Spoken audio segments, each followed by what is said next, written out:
Esto es un escenario completamente distinto a lo que estamos habitualmente acostumbrados a la hora de bajar a La Guaira como venezolana. Nuestro corazón, cuando bajamos a La Guaira, y nuestra mente iba pensado en ver las olas del mar, en disfrutar de la arena y en disfrutar de su gente. Hoy el escenario es completamente distinto. Donde había restaurantes, hay ruinas.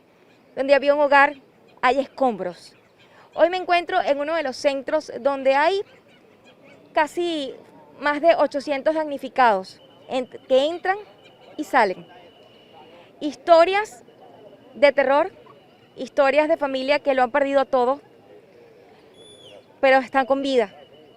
Y quizás esa es la fuerza que aún los mantiene de pie. Hoy voy a conversar con algunas de estas personas que se encuentran en medio de la oscuridad, pero al mismo tiempo rodeados de luz por la solidaridad, no solamente internacional, sino también de los propios venezolanos. La catástrofe sorprendió a los habitantes en medio de su rutina diaria, transformando la normalidad en un auténtico infierno en cuestión de segundos.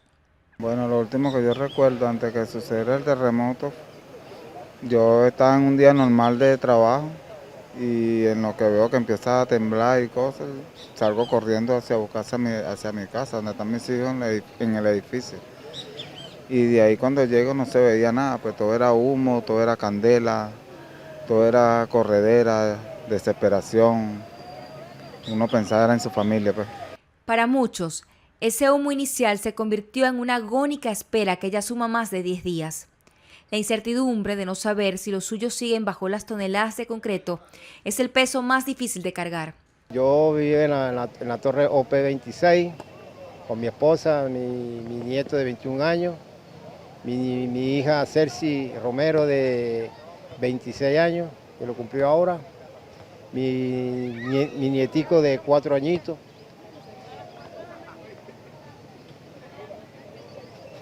Bueno, en verdad es doloroso que yo haya perdido mi familia, pues. Ya hoy tiene 10 días ya y por el momento no sé nada todavía de ellos. Tengo fe que con el favor de Dios la Virgen, en que sea que la saquen, que alguno que esté vivo, pues, o más seguro que estén muertos, porque ya tienen 10 días y hoy sin comer, sin beber agua y sin nada.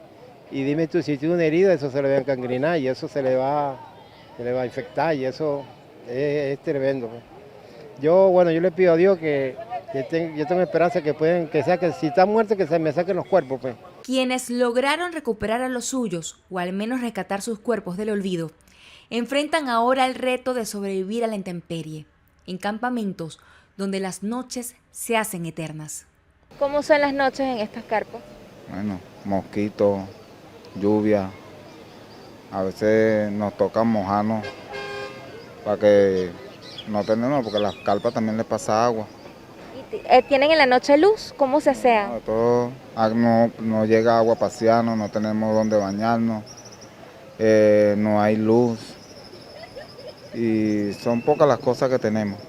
Es en este mismo suelo de precariedad donde el dolor más agudo se transforma en una obligatoria fuerza para continuar. El duelo no detiene a quienes aún tienen bocas que alimentar. Perdí a un hijo, no se encontraba conmigo en ese momento, estaba visitando a su abuela, gracias a Dios ayer lo pude conseguir. La fe y mis nietos, que tengo que seguir luchando por mis nietos y mis otros hijos.